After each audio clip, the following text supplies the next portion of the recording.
Good morning, my friends. And I wanted to hop on this morning and thank you guys for your kind words and um, loving comments about the passing of my nephew. Uh, I'm truly overwhelmed by the outpouring of love from this community at this time in my family's moment of grief. Um, I wanted to give a perspective this morning that I think could be very helpful to people who are losing someone. You know, right now my brother and my sister-in-law and their other son are going through a very hard time and a big struggle. And I truly wish that I could speak to them about my faith because it kind of gives me a yearning to help ease their pain. My perspective on death comes directly from my own belief system, my own faith. And that belief system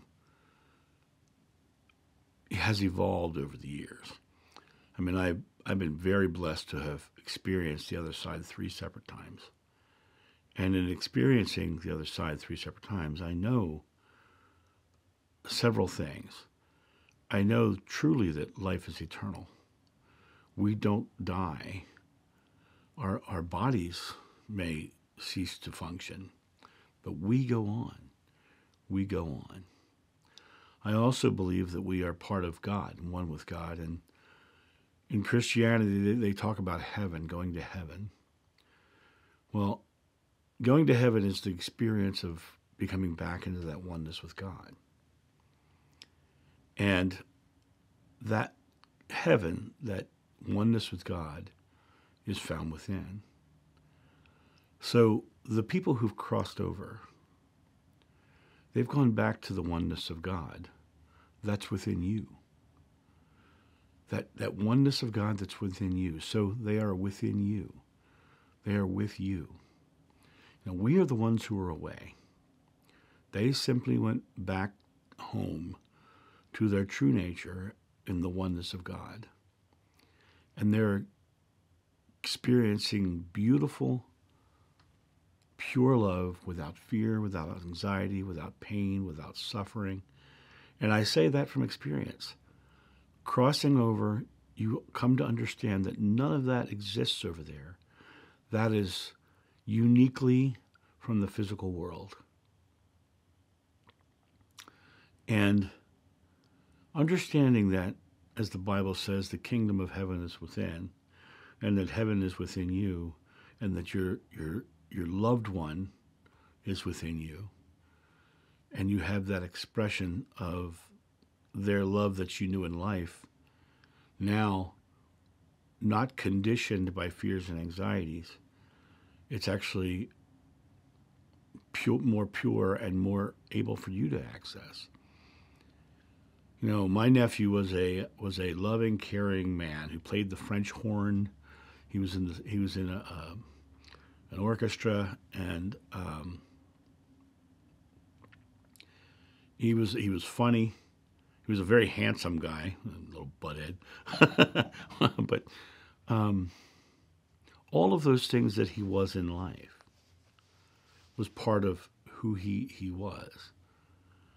And when you're thinking about your loved ones who've passed, you remember them for who they were, not for that small moment at the end where you lost them and you lost the experience of their love in the physical, but embrace their love in the spiritual. They are always with you. They're always within you. And you have the ability within yourself to understand that you're never alone, and they are never alone. And at some point, I'll share an experience I had during this whole process. I'm kind of processing it myself, but at some point, I'll share a little bit more about this situation. I'll probably do it on my next live stream, which will be few weeks away. But understand that the person that has left, right, they just went home. And I truly believe this. You know, it does it hurt to have my nephew go away? Sure. But knowing who he was in life and knowing how proud we could all be of the life that he lived and how proud he could be of the life he lived, and understanding that he did good work while he was here on earth. You know, I used to do a very big charity event in Baltimore called the Hack and Slash Christmas Special. And one year I was doing that event, and I got a phone call from my nephew, Matthew.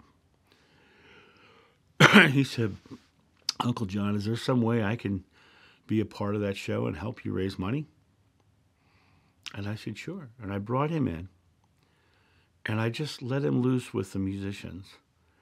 And they just went to work and did great things to help us raise money for charities.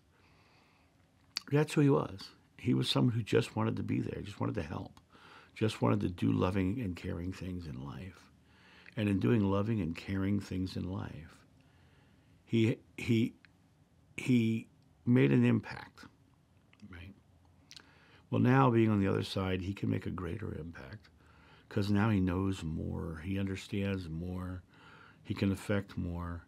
And I can guarantee you at some point his mother and father will be contacted by him. Whether they accept it as true or not, I don't know, but I'm 100% sure that'll happen. I mean, I've told the story in the past of my cousin Carlos coming to me to have me deliver a message to his mother. But his mother was very open to that sort of thing. So I don't know whether he's going to go directly to them or through me or through someone else. But I know at some point he'll let them know that he's still alive and still moving forward in life. And you know, we are the ones who are away. We're down here in the valley of the shadow of death, veiled from our divinity. And he's embraced in his divinity. And so I just wanted to hop on and make this video because you guys have been so loving and so caring during this time. And if there's one thing that makes me cry, it's love. When I see someone giving love and sharing love, and when I feel that the outpouring from you guys, it makes me tear up. And I appreciate it, and I'm sure they appreciate it. And understand that when you're in your time of grief, they're not gone. They're around you even more. They're within you. They're in the kingdom of heaven, which is within you. And that's my thought on this, and I thank you again. You guys have a great day, and I'll talk to you soon. See ya.